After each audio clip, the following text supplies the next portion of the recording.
Hello everyone, welcome to TalentSprint. So in this session of history, we shall discuss the Gupta and Vardhan dynasties. So moving on to Gupta dynasty, this is the Gupta dynasty and next is Vardhan dynasty. Okay, mostly they were concentrated in the northern India. So first is Gupta dynasty from 320 to 550 AD. Who is the founder of Gupta dynasty? Generally we think that Chandragupta or Samudragupta or any others, but actually the answer is Sri Gupta. The founder of Gupta dynasty is Sri Gupta. So later he was succeeded by his son Ghatotkacha. Okay, and these two were the first two people, and the next Ghatotkacha has his son Chandragupta I. Okay, so Chandragupta I rules from 320 to 335 AD. Okay, clear with this? So he was the son of Ghatotkacha, and from his rule onwards the Guptan era starts. From the 319 or 320 AD, the actual Guptan era starts. The Saka era starts from the Kanishka rule, that is 78 AD, from the Kushana dynasty. The Guptan era starts from the 320 AD, and he married a Licchavis princess called Kumara Devi. Okay, and he has taken the title of Maharaja the Raja, the great king of kings. Okay, and he issued lot of coins on his name and as well as his queen, and he extended his territory through a lot of his conquests. Okay, and his son next, Samudragupta, comes into throne from 335 to 380 AD, and he has taken the title of Indian Napoleon from a historian called Vincent Smith. So Vincent Smith says that he is Indian Napoleon. Why? Why is compared to Napoleon? Napoleon, he has lot of conquests, right? So he has never failed. So like that, Samudragupta also did not fail anytime, most of the times. So that's why he is called as Indian Napoleon. And he had a court poet called Harisena. So he asked Harisena to write his poems in praise of Samudragupta. Okay, so those are called as Prashastis, the poems written in praise of some king. So Samudragupta has started this usage of writing, this habit of making court poets to write some poems. That is, Harisena has written poems in praise of Samudragupta. Those are called Prashastis. The most famous Prashasti is at Allahabad Pillar. Okay, Allahabad inscription. Moving on to about Samudragupta, he has also performed Ashwamedha Yaga. What do you mean by Ashwamedha Yaga? Ashwa means horse.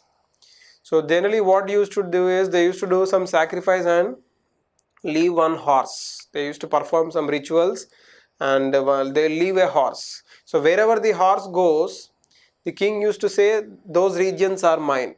If anyone stops that horse, they have to fight and get their region. They have to fight with the king and get their region. If they don't stop, their region is taken by the king directly. Okay, that is called Ashwamedha Yaga. That's why he is called as Indian Napoleon. Wherever he used to go, he used to win Samudragupta. Okay, and he was also called as Kaviraja since he composed some songs or verses. Okay, and there were some coins also issued on. He was holding some veena in that coin, right? Samudragupta. Later Chandragupta II, the son of Samudragupta, takes the throne in 380 to 418 AD, and he has taken the title of Vikramaditya.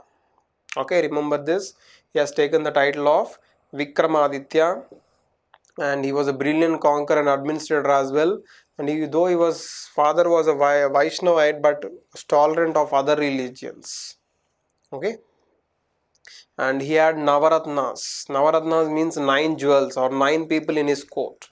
Okay, the important people were Kalidasa, Harisena, Amarsinha. Dhanvantari was his court physician.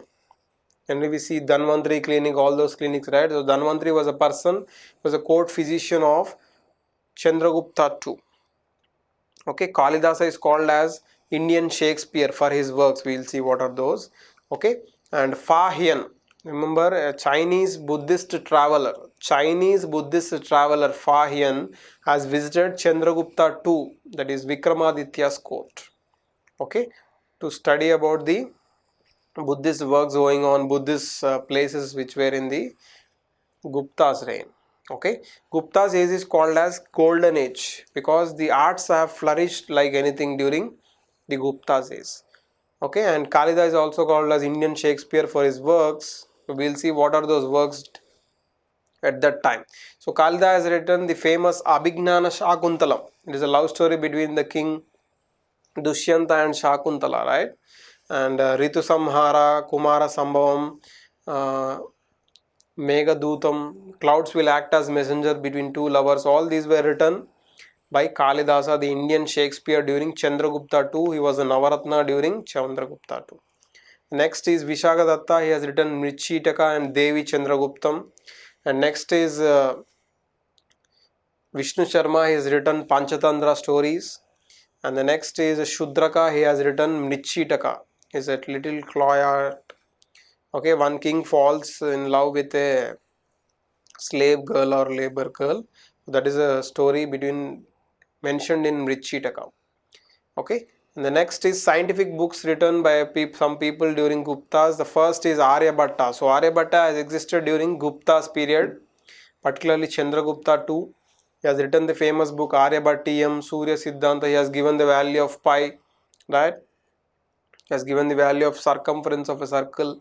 He said Earth is round. All those things were said by Aryabhatta, right? So that's why our first satellite is Aryabhatta.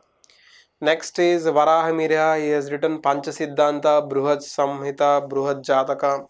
All these are related to astronomy, space science. The next is Vaga Bhatta. He has written Ashtanga Samgraha. So 8 branches of medicine. So Ashtanga Samgraha is related to medicine. So these were some of the literary works and scientific works during the Chandragupta II period. The next other Gupta rulers where Chandragupta II was followed by Kumaragupta I. He has built the famous Nalanda University, okay, at Bihar, and he was followed. He was also called Shekaraditya, and there were a lot of Gupta rulers after him also. The last ruler of Gupta was Vishnu Gupta, and he's reigned from 540 to 550 AD. Okay, so this is the first founder of Gupta rule is Sri Gupta, and the last ruler of Gupta was Vishnu Gupta. Okay, hope you are clear with this. Moving on to Vardhan Dynasty. So Vardhan Dynasty ruled from 500 to 647 AD. It will end with Harsha Vardhan rule. Okay, so it was founded by Pushyabhuti. It is also called as Pushyabhuti Dynasty, right? And the initial capital was at Taneshwar, that is presently it is called as Tanesar in Haryana. Okay, the important ruler of Vardhan dynasty was Prabhakar Vardhan, who is the father of Harsha Vardhana.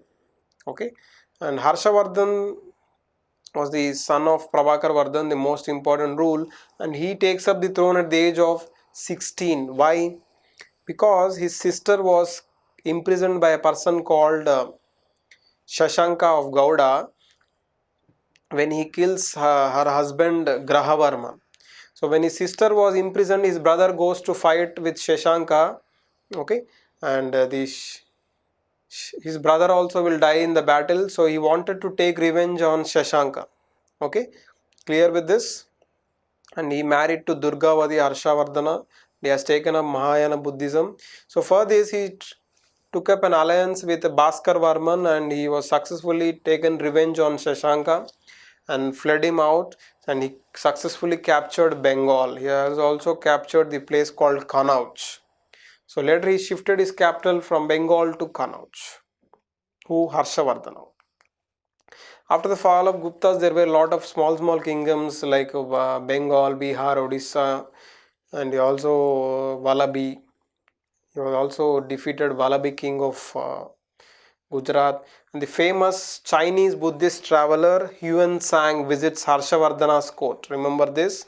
Fa Hian visited Chandragupta II, that is Vikramaditya's court.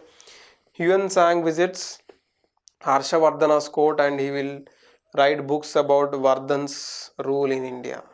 Okay, particularly he has come to see the Buddhist sites in India. Okay, Huan Sang, Chinese Buddhist traveler. Okay, and Harsha Vardhana is also a great patron of arts. He has written some books like Ratnavali, uh, Priyadarshika and Nagananda. All these books were written by Harsha Vardhana only. Okay, and the famous court poet of Harsha Vardhana was called as Bhanabhatta. He has written the biography of Harsha Vardhana, that is Harsha Charita in Sanskrit. Okay, about his Harsha's life and what were the works of Harsha during Harsha's period. Okay, though Harsha was the last great king, he has ruled like anything, was a great ruler. Later the Muslims attack India, so this will be the end of the ancient India. With the Vardhan rule, this ancient India will end. So with the entry of Muslim rulers to India, the medieval India will start. So hope you have learned enough things in this ancient India. We'll meet in the medieval India. Thank you.